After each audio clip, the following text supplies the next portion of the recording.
Bienvenidos a este análisis, donde hoy nos vamos a meter de lleno a desenredar un tema que, la verdad, a veces parece un rompecabezas: la predicción del riesgo médico. Vivimos bombardeados de información, ¿cierto? Todo el tiempo escuchamos estadísticas y porcentajes sobre nuestra salud. Pero a la hora de la verdad, ¿cómo podemos nosotros, como pacientes de carne y hueso, interpretar nuestros riesgos individuales cuando los comparamos con los promedios de un montón de gente? Bueno, pues pónganse cómodos, porque vamos a sumergirnos en la fascinante y a veces confusa ciencia de la estadística médica. Fíjense en esta paradoja estadística porque nos engancha de inmediato. Pensemos en lo siguiente: la medicina moderna tiene herramientas increíbles. Pueden analizar a una población enorme y predecir casi con una precisión milimétrica que 1000 personas van a desarrollar cierta enfermedad. Genial, ¿no? Pero ojo aquí. Si nos sentamos frente a un médico y le preguntamos: «Doctor, ¿yo voy a ser uno de esos 1000?», la ciencia a menudo se queda muda. Este es precisamente el conflicto central que vamos a explorar hoy, esa enorme e incómoda brecha entre los promedios de un grupo y lo que realmente nos va a pasar a nosotros como individuos. Y para que nadie se pierda, esta es nuestra ruta de hoy. 1. Veremos los principios de predicción médica. 2. Contrastaremos el individuo frente al grupo. 3. Vamos a entender qué es la calibración. 4. Abordaremos el reto de la discriminación. Y 5. Cerraremos con la paradoja del alto riesgo. Empecemos entonces con el primer punto, los principios de la predicción médica. A ver, para entender cómo funciona la medicina predictiva hoy en día, tenemos que tener claro que un solo factor de riesgo casi nunca cuenta toda la historia. Por ejemplo, tomar una copa de vino al día podría subir un poquito el riesgo de ciertas condiciones, pero por sí solo es un dato débil.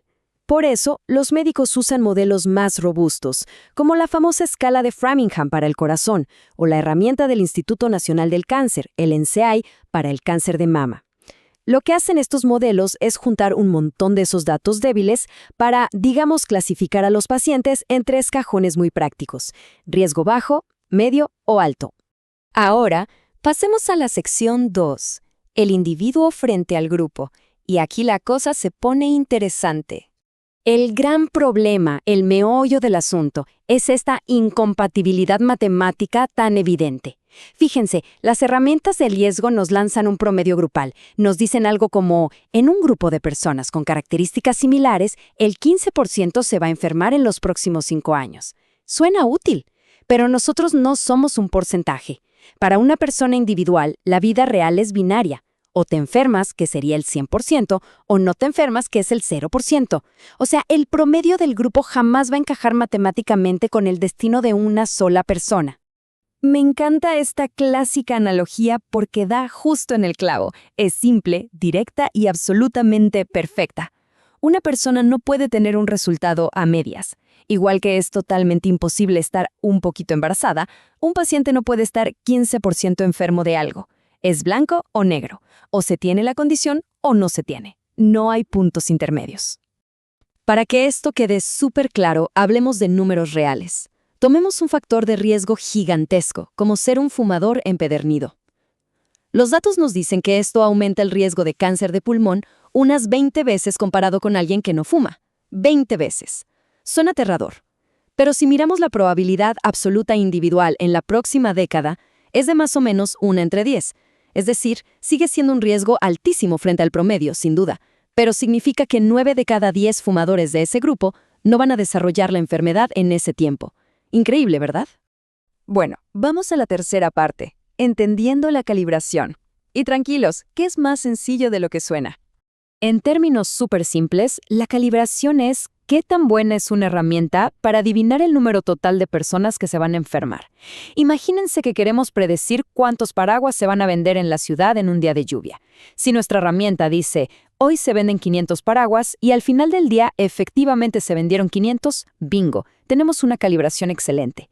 Al modelo no le importa quién los compró, solo le importa que el total general de la población sea el correcto. Y si vemos cómo se desglosa esto en las matemáticas, es bastante directo. Comparamos los casos estimados, los que predijimos, con los casos observados, que son los reales que sucedieron. Si dividimos esos dos números y el resultado es 1 o muy cerquita de 1, la herramienta está fantásticamente calibrada. Y aquí hay que darle crédito a la herramienta del NCI para el cáncer de mama, porque hace esto de maravilla. acierta la proporción del grupo casi a la perfección. Pero, y este es un gran pero, acertar el número total es solo la mitad de la película. Lo que nos lleva directo a la sección 4, el tremendo reto de la discriminación. Si decíamos que la calibración era adivinar cuántos paraguas en total se venden hoy, la discriminación es una tarea muchísimo más complicada. Es como pararnos en la esquina, señalar a una persona específica que va caminando y adivinar correctamente si esa persona en particular va a comprar un paraguas o no. En la medicina, se trata literalmente de apuntar a un paciente y predecir su futuro único. Y eso, amigos, es otro nivel de dificultad. Para medir que también discriminan estas herramientas, los estadísticos usan algo llamado el estadístico C. Funciona así. Un puntaje de 1 significa predicción perfecta. O sea, el modelo es adivino. Pero un puntaje de 0,50 es puro y físico azar. Literalmente igual que lanzar una moneda al aire a ver si cae cara o cruz. ¿Y saben qué es lo que nos deja fríos? Ese modelo del NCR, que era casi perfecto para calibrar a todo el grupo, tiene un estadístico C de apenas 0,58. A ver, piénsenlo. Es solo un pelito mejor que lanzar una moneda cuando intentamos predecir el caso de una paciente en específico.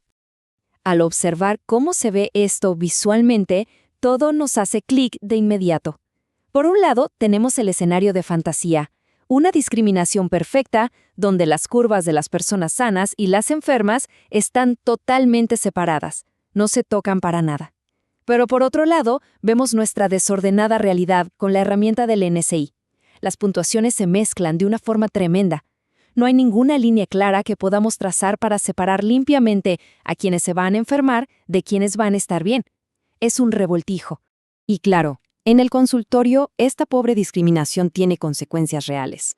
Digamos que un doctor usa una línea de corte de riesgo del 1,67%. Si se hace eso, el modelo se salta a más de la mitad de los pacientes que sí se van a enfermar porque su sensibilidad es de solo el 44%. Y para rematar, asusta innecesariamente a una tercera parte de personas que jamás se van a enfermar.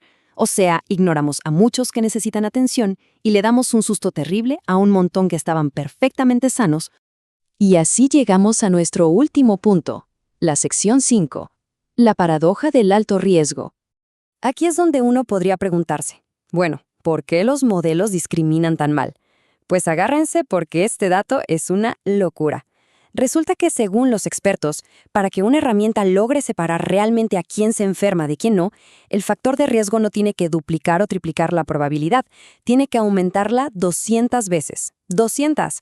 En las enfermedades crónicas que vemos hoy en día, encontrar un factor predictivo con semejante poder es prácticamente como encontrar un unicornio. Casi no existen. Lo que nos empuja a un escenario súper contraintuitivo.